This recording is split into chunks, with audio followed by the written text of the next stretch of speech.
And if I'm going to give a talk next Friday, and it will be a bad Friday. So, and I told him, okay, since I have a choice, so I choose a Good Friday. So actually I have a request that today to give a talk about to have loving kindness towards oneself. And this person requests that because they heard a lot, Ajahn Brahma about loving kindness, but they would like to have from the female monastic the perspective, how they approach this loving kindness, because it's we are definitely different. Female and male is different. How female approach this loving kindness, practice loving kindness, and male is different. It's totally different. So today, I would like to talk about how to practice this loving kindness, especially towards oneself. So I would like to start with a quote from this Dikha Nikaya, the suttas. So when the Buddhas are going to pass away, and his Mahaparinibbana suttas, and Ananda, his attendant, he was very sad, and he's went back to his kuti and he's weeping. He's very sad and he cried. And Buddha asked, "Where is Ananda?" And they said, "Okay, because Ananda is very sad. Because Ananda, he's still a Sotapanna. He's not enlightened yet." And they said, "Oh, because of Ananda's very sad, and he's went back to his heart and he's weeping." And the Buddha said, "Please ask him to come and see me." So the Buddha asked, and Ananda come to Buddha. So the Buddha said to Ananda, "Ananda, leave an island unto yourself. You take yourself as your own refuge. No one else as your refuge." So he said that, "I have been teaching you all the teaching. It's all there. All this year I have teach you. So now you all need to do that. You have to put into practice. You have to help yourself. The teacher can only show the way. Ultimately, we are the one who free ourselves, who liberate ourselves, and no one else can help us.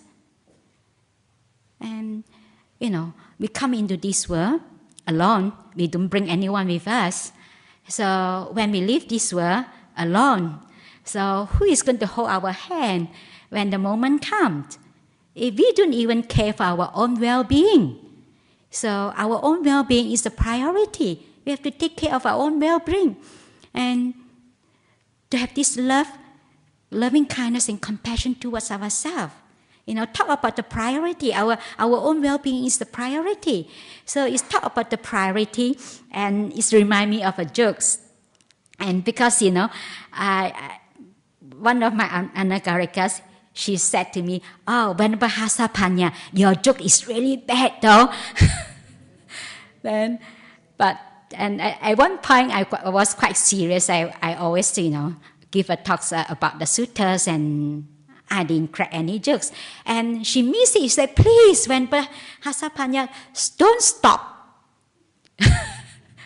Don't stop the bad jokes." So she missed it. So actually this joke is not that bad. Actually it's quite appropriate regarding priority, what we think is the most important things in life.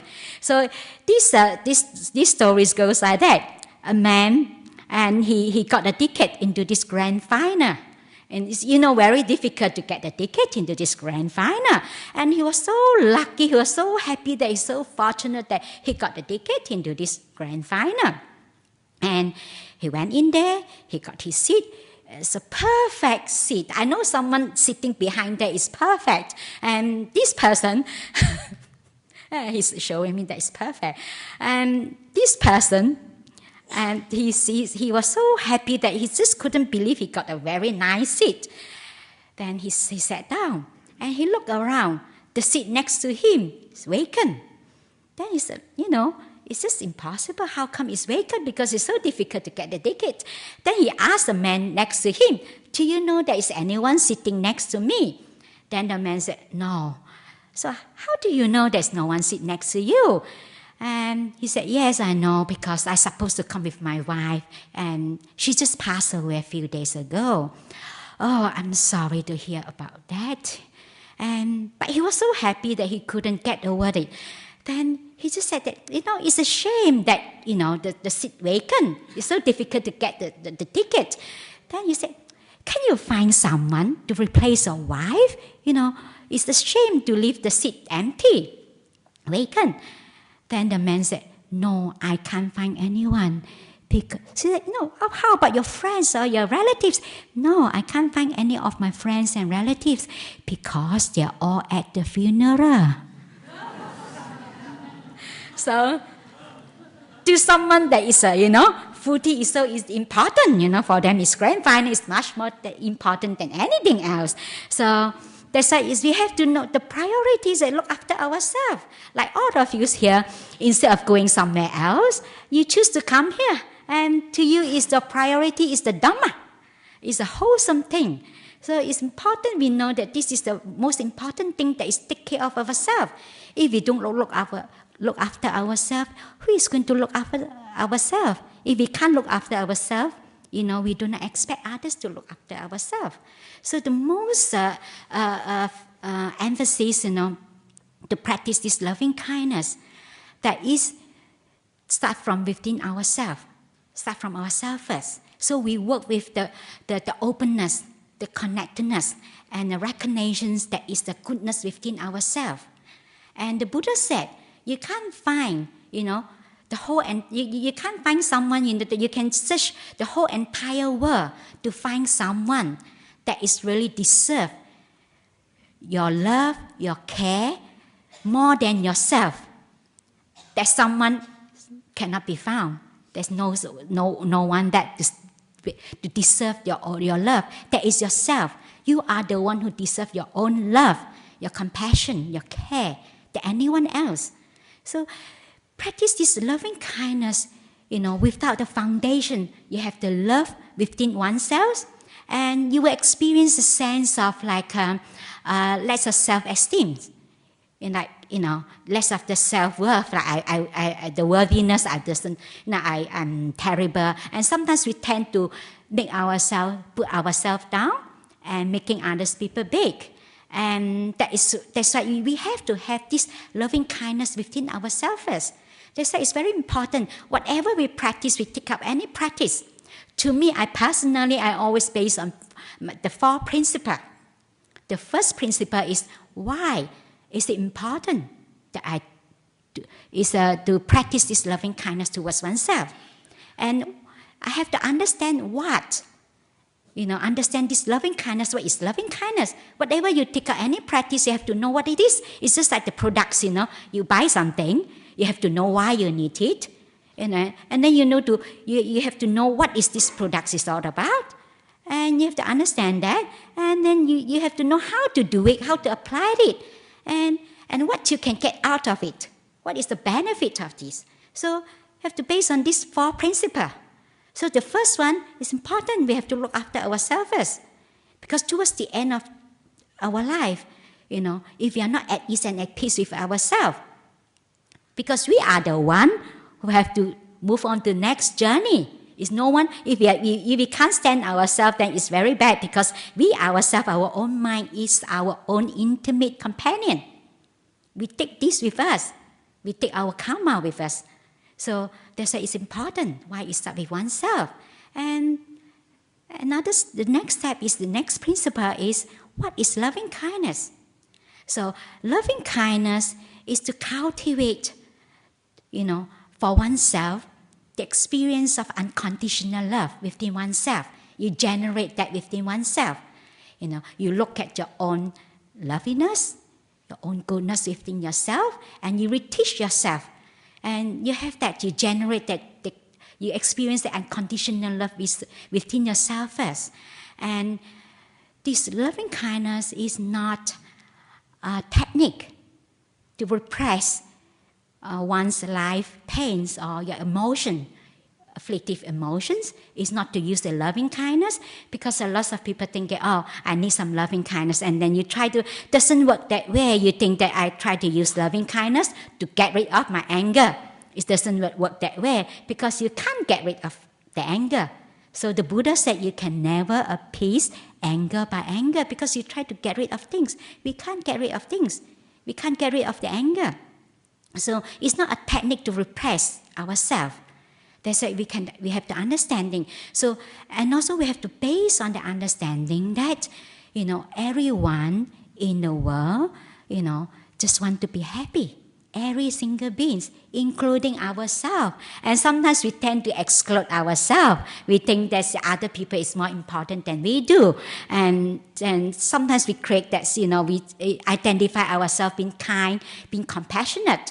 And I have a friend, and she's very kind.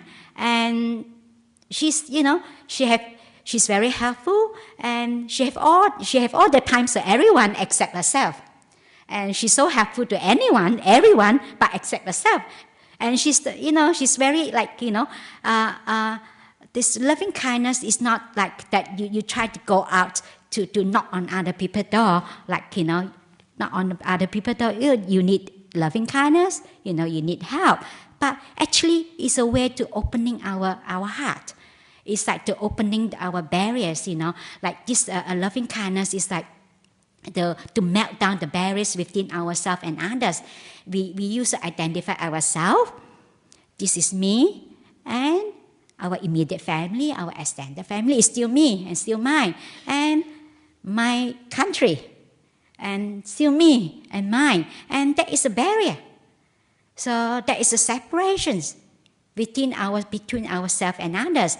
And I remember when some years ago when I was in Singapore, and someone come up to me and said to me, she said, I try to practice loving kindness. I try to send loving kindness so hard. I try so hard sending this loving kindness. And I become so exhausted after the end of the meditation. Then I said, you have nothing to give. Actually, loving kindness is just melting the barriers between you and others. Actually, you're opening the door of your heart. You allow people to come to you and not to be so needy to go up to grab people that I'm trying to help you. I'm a kind person. It's not. But you're opening your heart. You allow people to come in. There's no barrier. There's no separation. That is what it means, loving kindness. And this friend, she been identified herself as being a kind person so much, and she have no time for herself, and she's got so exhausted and so stressed out, and it's just like she like to knock on people's doors like, do you need loving kindness? Do you need some compassion? And some people might say, okay, yes, please, I want one of those loving kindness or one of those compassion. And some people say, they say, oh no. Some polite ones, they say, oh no, thank you. And some, they're not polite ones, they will slam the door. No, thank you. They slam the door. So this is how, she's the way she complained to me, I've been so kind and sometimes not being appreciated. And I said, you're being so needy. I said, it's nothing wrong being kind and being compassionate, but you have to have the wisdom. And it remind me when I was in Malaysia, and I was visiting one of the temple, and they asked me to speak to a group of children. It's about 10 of them. So I was telling them the Jakarta tales, about the monkey, a monkey story. This story is about the gardeners, because there's a festive season. He wants to go back to visit the family, but he can't go back because he need to look after the garden. He need to water the garden, and he need to take care of the garden because the plants need watering. So, and this monkey, because in the garden there's a group of monkey living around, the garden. So this monkey is very kind. He said, okay, I can help you to water the plant, and then you can go back to see your families, and, you just leave it to me. So, okay, well, since you volunteered to help me, okay. So this gardener went back to see the family. So this group of monkey, they started to water the plant. They said, oh, how are we going to water the plant? How much water should we put into this plant?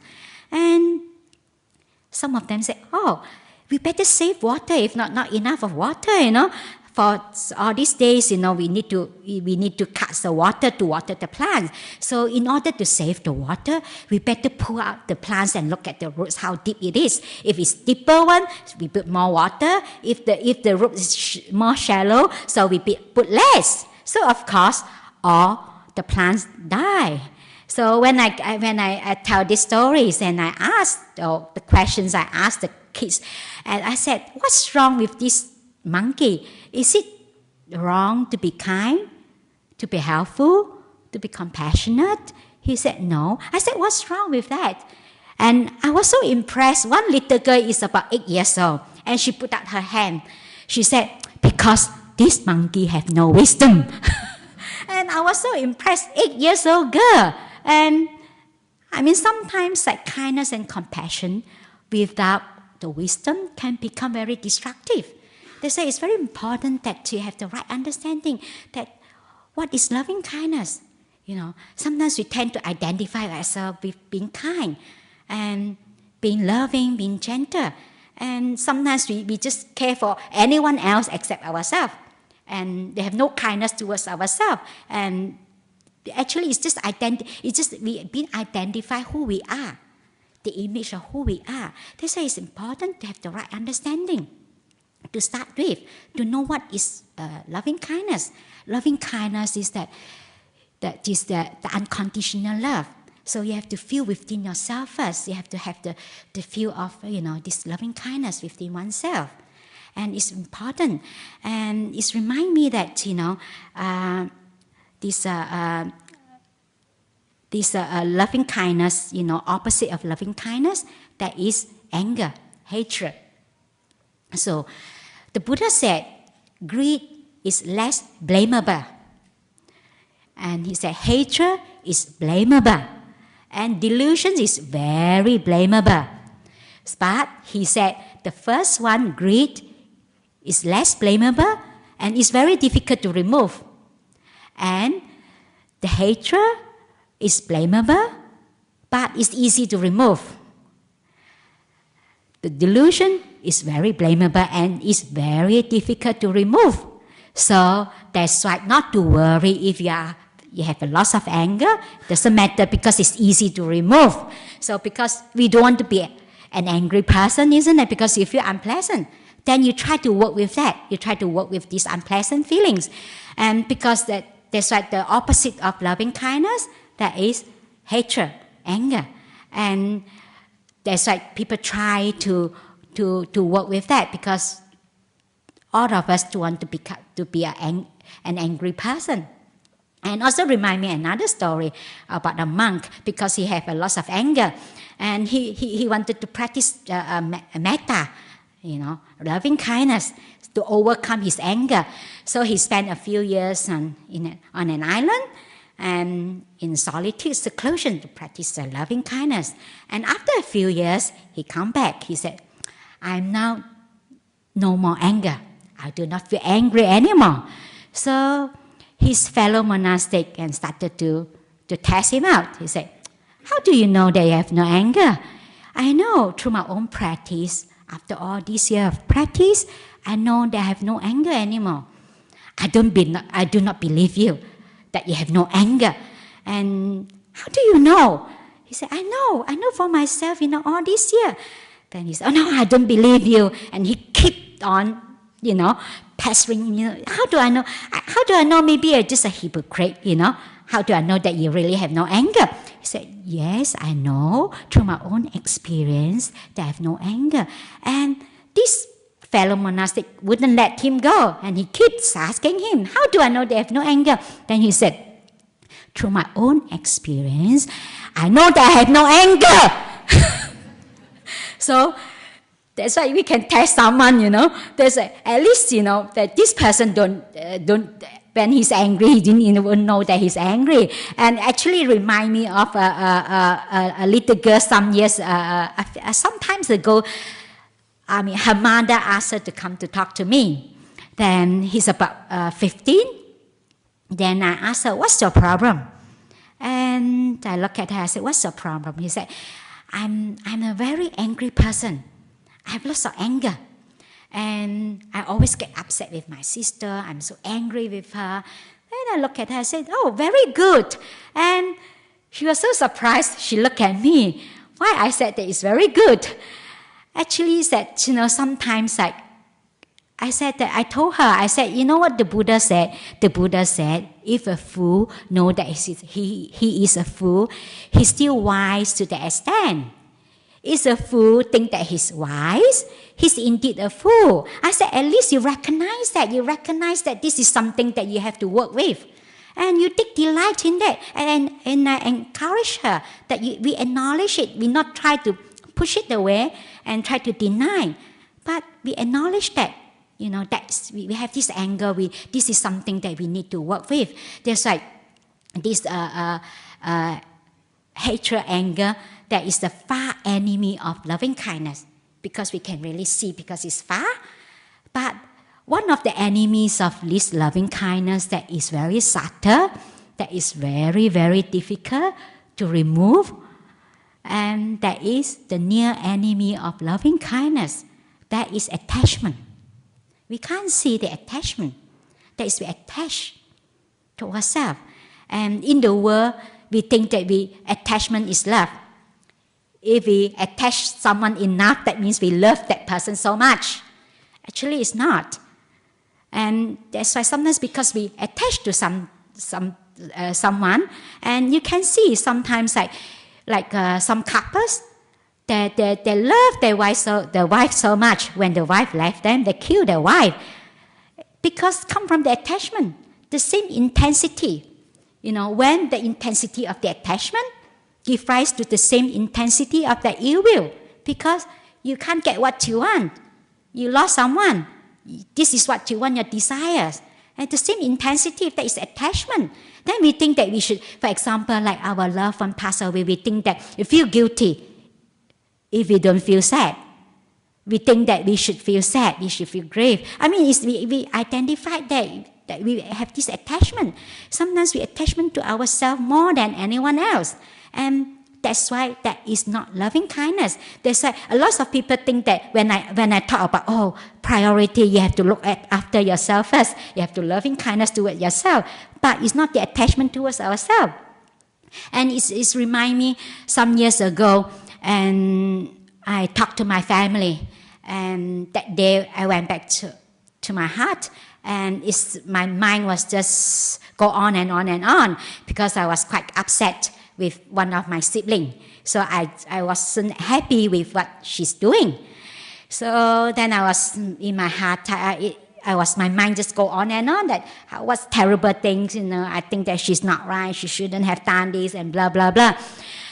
Half a night, and then suddenly I just realized that. I just asked myself, hang on a minute. So actually you don't love her. And I asked myself, if I really love my sibling, whatever she do, I accept her unconditionally, whatever she have done. But actually, as I started to investigate, I look more. I investigate, why I feel that way. Actually, I realized that I attach to myself much more than my sister, my sibling, And actually, I attach to my own views and opinions. My views think that it's not right. And I then give rise to this self-righteousness. It's wrong. This is attachment to our own view. Our opinions. This is ourselves. We identify ourselves. Because it's so close and so subtle. And we can't see it because it's too close. And who we take ourselves, as. I remember when I started to practice and I started to investigate and started to look at myself. And I realized that, actually I'm not that kind, I'm not that compassionate that I think I am, I'm not. And at the beginning, I felt really bad, I felt, I feel so awful, I feel so bad about myself that actually I'm not that kind that I think I am, And then I just couldn't let it go. And it's just been obsessed, disturbed my mind.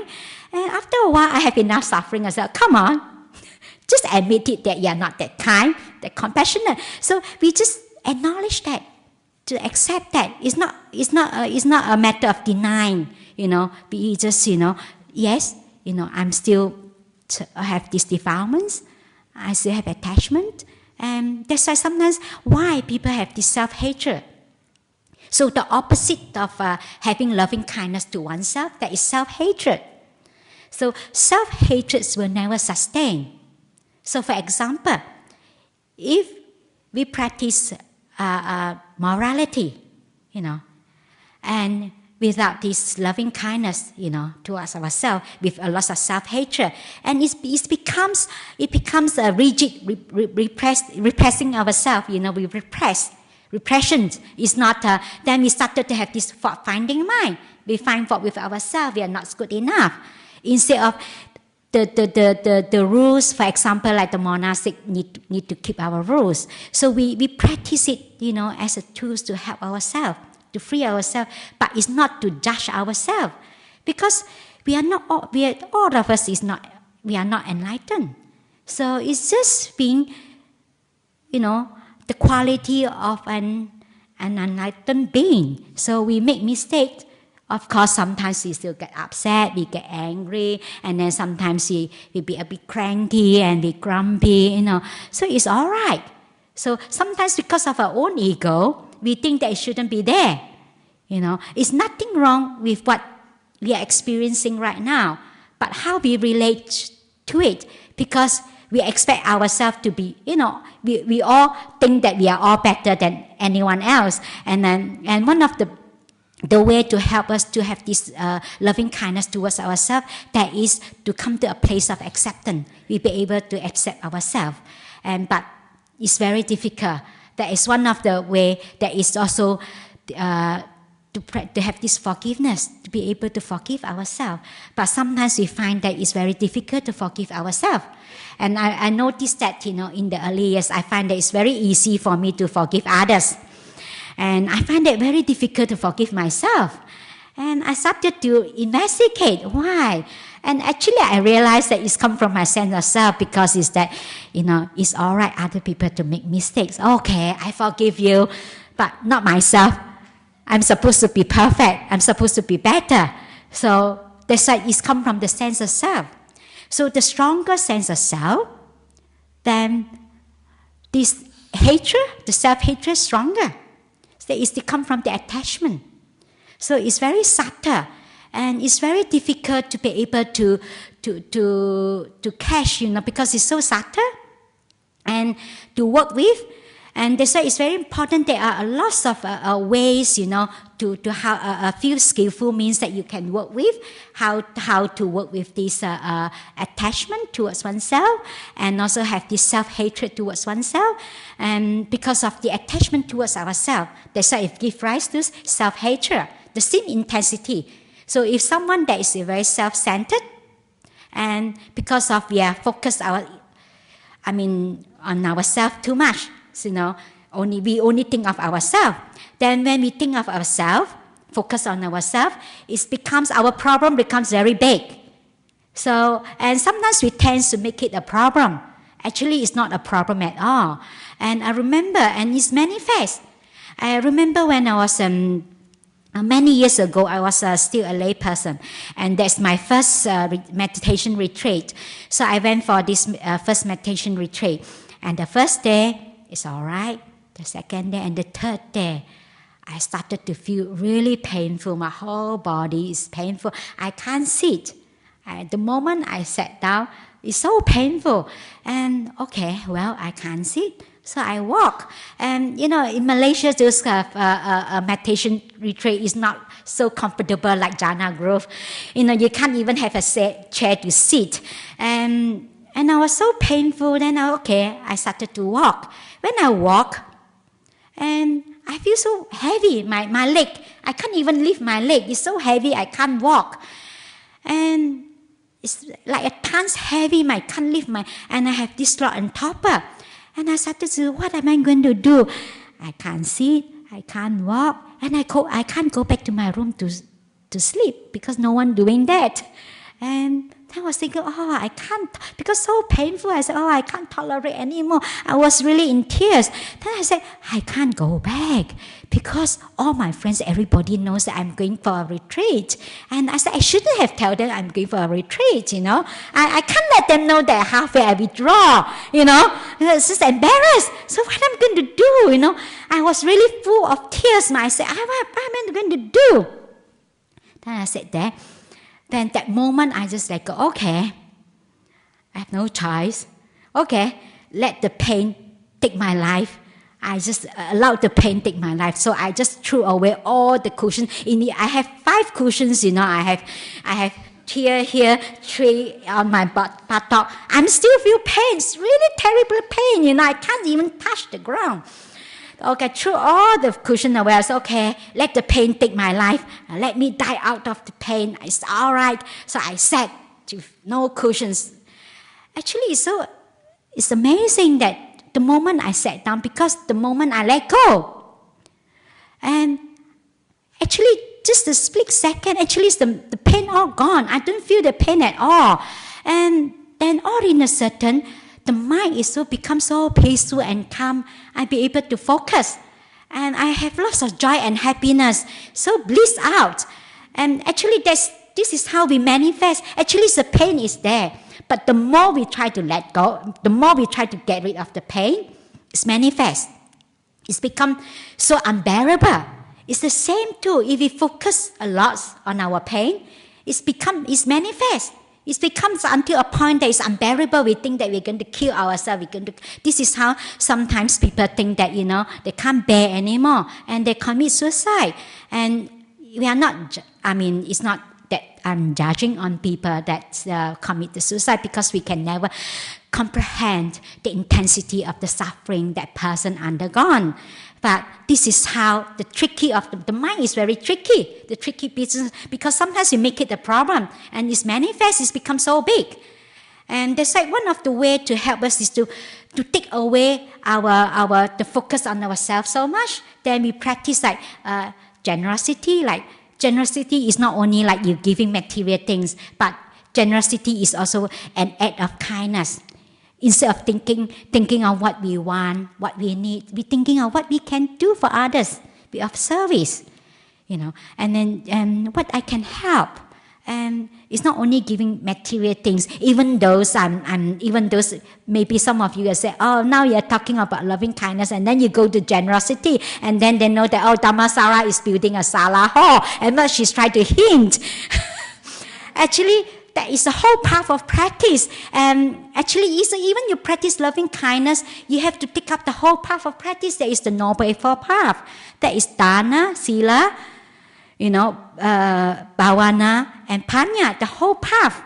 So sometimes it seems like no connection. There is connection. So we need to have to take away our focus on ourselves. And it also reminds me of one of the Ajahn Chah story that, he used to speak to people after dana. And of course, as usual, lots of people go to him and complain to him about their problems, what the problem they have, and then he was very kind and patiently sitting there, listening to all the people's problems. And a man came in, and he take a seat. He sit at the back, and then Ajahn Chah noticed this man come in, and he saw the man, and he asked the man, "What's wrong with you?" And the man said, "This morning my wife went out to pick up those mushrooms, and he cooked it, and the 3 children and the wife, they ate it, and they all died." And when he said that, and everybody stopped. And because that compared to what these men have gone through and what they suffer is just nothing. And that's why this is how that we sometimes we focus too much on ourselves, become very self-centered. Then we think that we have lots of problems. We really make it a problem. Sometimes something is just very petty that we really make it a problem because we focus is manifest. And I remember when I shared this with one of the men when I was in Thailand. I lived in one of these nunnery in the south. And there was a young man, he's about 28 years old. And he had this experience of, he wanted to kill himself, that he saw so much pain, and he just couldn't bear it. And because I talked to him, and I share with him my experience, that how I said sometimes, yes, I said the pain is there, but actually it's not as bad as because we manifest it. We make it that become unbearable. Actually, it's just, pain. And I told him the story that, what I have experienced. And I said, when you just let it go, and, you just, I share with him. And then he told me that what happened to him. And I felt so happy that I'd be able to share with him the story. And he said to me that, again, that one night he had all this, because he had this tendency to suicide, because he can't bear the pain. Then again he had that comes up, And he remembered what I said to him. Then he started to remind himself that not to focus on the pain. Then he started to focus on that, on his breath instead of to focus on his pain. Then when he started to took away his attention, pay attention on the pain, and just on the breath itself, and he's just reminding himself, and the story that I have told him, and he just keep reminding himself that that not to manifest, not to focus on the pain itself. Then he started to put more attention on the breath, and then slowly he said that he said after a while he suddenly feels so peaceful and so calm, and he said he never experienced that peace before, and it's really helped him. He said that when I share with him my story, they said sometimes you give me lots of joy, that at least I share this and it's helped someone. And after that he told me that it's really helping him, that because he understands that actually is that the pain is not that unbearable. Actually he make it a problem, he make it big. They say it's important to take away we focus too much on ourselves. Become so self-centeredness. So that's one of the ways to practice generosity. And also another way to practice, we reflect on our own goodness, So our loveliness, to look at our own goodness. And if you can't find anything good about yourself, it doesn't matter. You still can wish yourself well, because loving kindness is that, you accept, you unconditionally, you love yourself. Even though, okay, poor old mind, you're cranky, you're grumpy, it doesn't matter, I still love you. You still send yourself good wishes, I still love you. It's unconditional love. Because then this you just reflect on the goodness, because you give yourself a sense of like self-confidence and self-respect towards yourself, and this is one of the way. And another way of working with these practices, loving kindness, because not only on the sitting on the cushions, may I be well, may I be happy. Actually, in our daily life, it's important that we try to pay attention to our sensations, our feelings, because actually that our emotions, our mind state, actually said they have that manifest in our body. So how we feel. So because our emotion is quite difficult to work with, because it's more subtle. All the mental phenomena, the lust, the anger, the greed, that is more subtle. Those emotions is difficult to work with. So we work with the more coarser object, that is to pay attention to our feelings, our sensations. That is like whether we feel tense, or we feel sometimes when we feel when we have fear, or we have these panic attacks. So how we feel like sometimes you can feel there is a tension in the chest. Then you just pay attention, be with that feelings. How is it feel like right now? So then that's right. Then you are in the present moment of awareness. You're experiencing this moment. So So don't try to. A lot of people when they meditate, and because they have all this emotion, especially these afflictive emotions, obsess them, and they can't meditate, and they try to analyze, oh, what is this, or I might have this, maybe come from my childhood, maybe this and maybe that. Actually, this is not. You don't do that because you are analyzing. You are not meditating. You are not in the present. You are not in the present moment of awareness.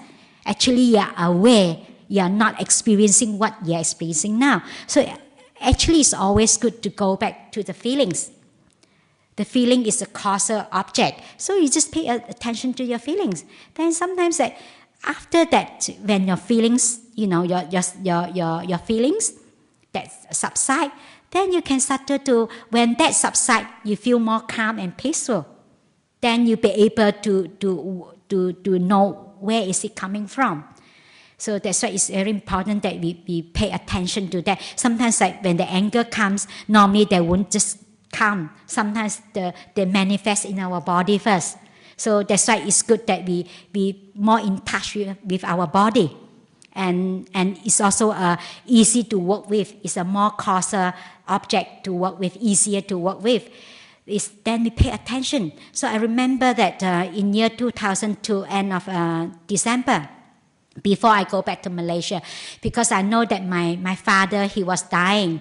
And because before my father died, my mother passed away a few years before my father passed away. Then I know how is it like that to see your loved one dying, and you just so helpless, you can't do anything about it, and it's very painful. And I know how is it like. It's so painful. So and because of the past experience, it's colored my feelings, my perceptions.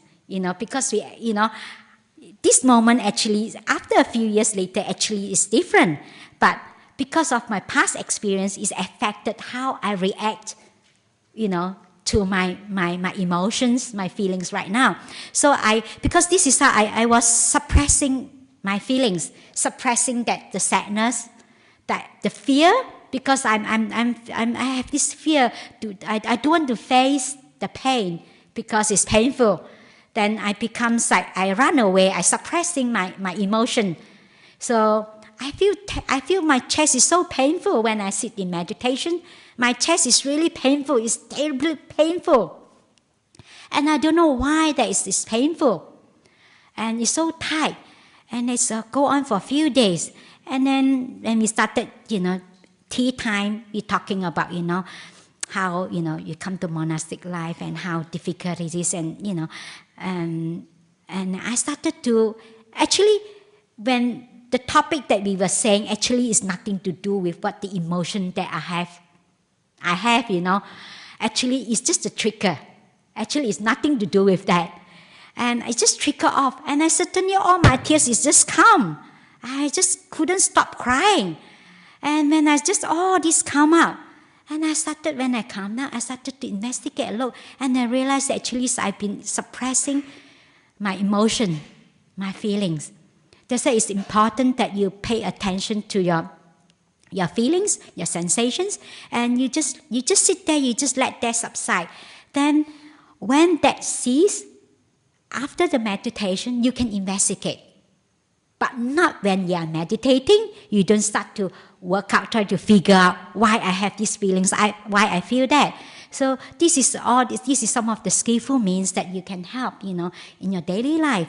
And another skillful means that you can, in everyday life, to try to maintain that bodily act of kindness, loving kindness, to do something that, each day you think of something that is good to do, bodily actions, to cultivate that. It's not necessary that you have to sit on the meditation cushion. And also with the kind words, like maintain to have this verbally act of loving kindness, say something that is gentle, something that is not abusive, that bring people together, and also mentally bring up the thoughts of loving kindness and wholesome thoughts. The Buddha said that in one of the suttas, the Buddha mentioned that how our mind, that we condition the mind Because if someone has lots of negativities, negative thoughts, and they incline that way, because it becomes a mental habitual pattern. So each time we reinforce that, we have the negative thoughts, then we reinforce, it becomes stronger and stronger. So we actively, bring a thought of loving kindness, So every day we do it. So I know that sometimes it's very difficult. I remember I told one of my relatives, she's had lots of suffering because she being abused by her husband. And she said that she knows that it's no good for her to have lots of ill will towards her husband, her ex-husband, because she said that she don't want to die with that ill will. So even though this man have abused her, but she really don't want to have ill will towards him, because she knows that it's no good for herself.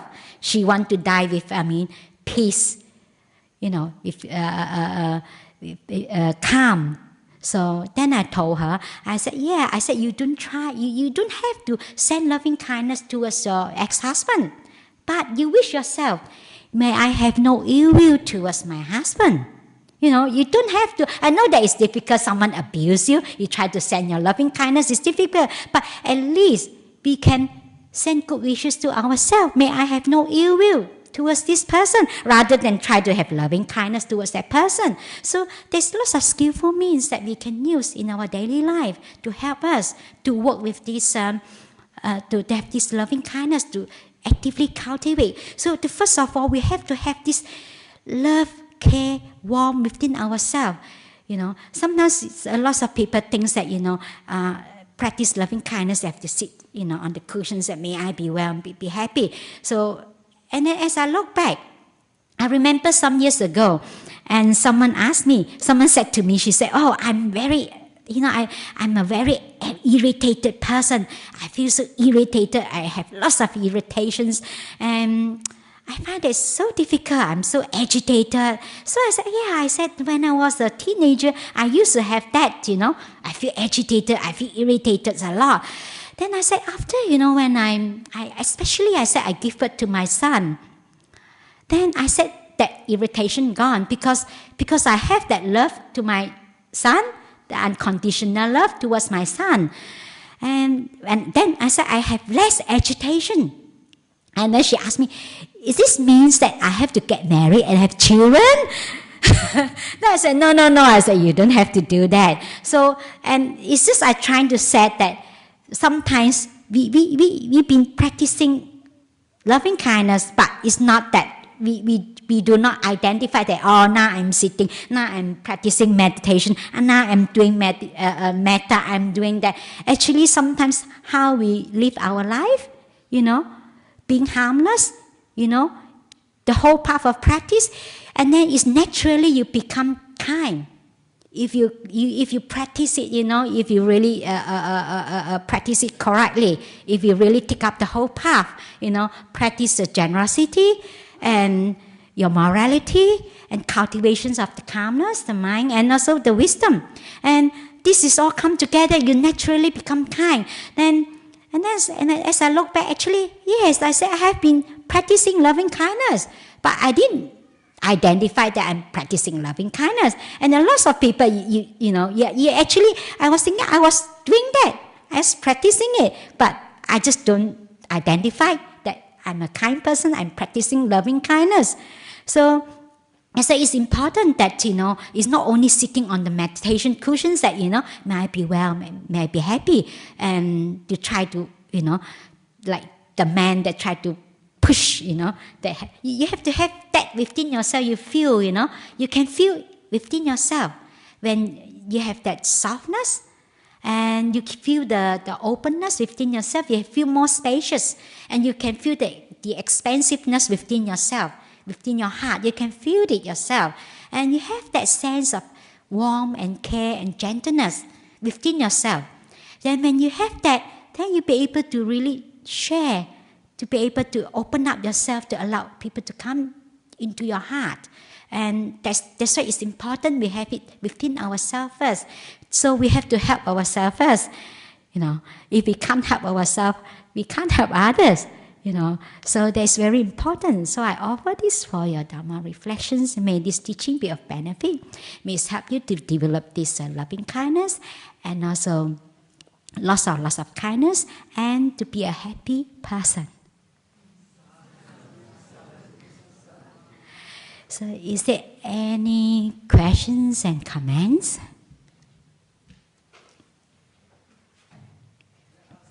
Yes? I remember Ajahn Hasapanna. I read in a Buddhist book some time ago about loving kindness. It says loving kindness is a powerful energy, right? Loving kindness is powerful. A person who gives up loving kindness, people will attract to them. People will come near them. Yeah. It's against a person who is like angry, So I read that maybe this is a way to attract a lover, whatever. If you have that kind of thinking.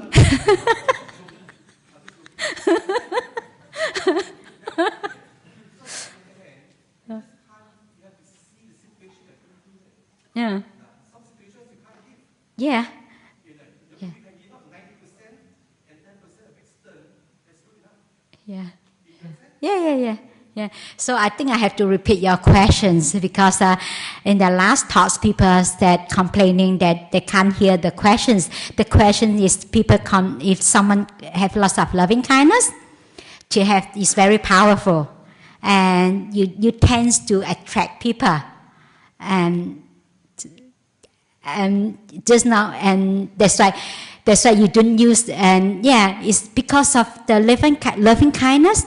There is a wholesome state of mind, self qualities. There is absence of this great hatred and delusion.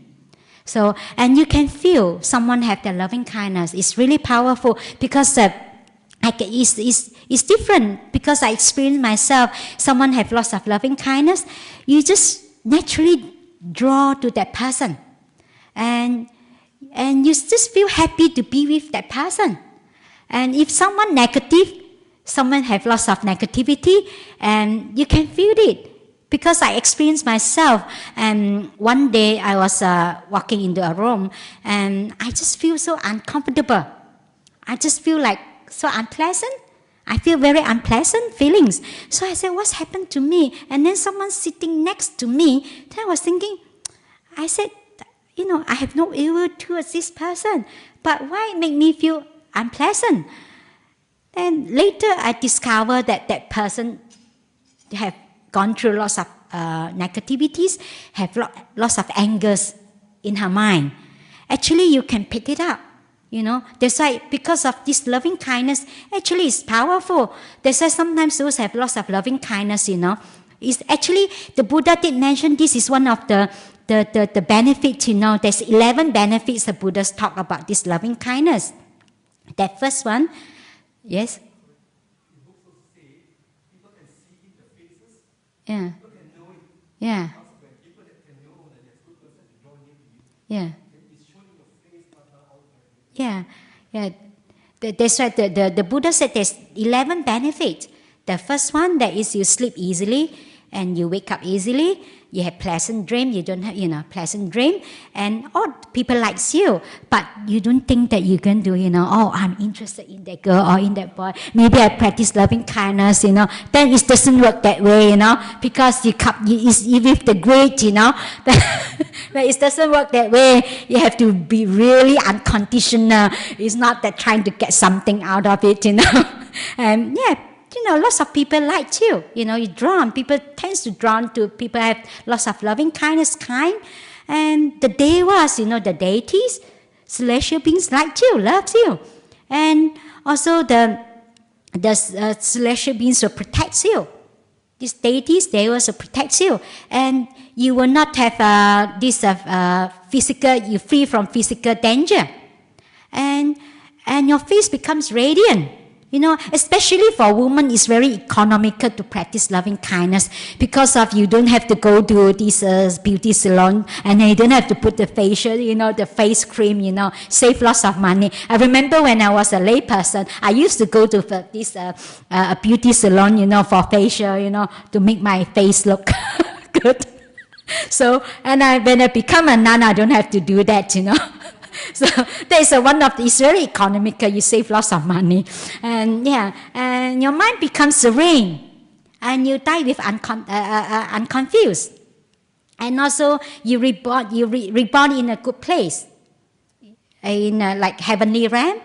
And there's a lot of benefits in practicing loving kindness. But if if you're doing it right, because a lot of people say, "Oh, it doesn't work."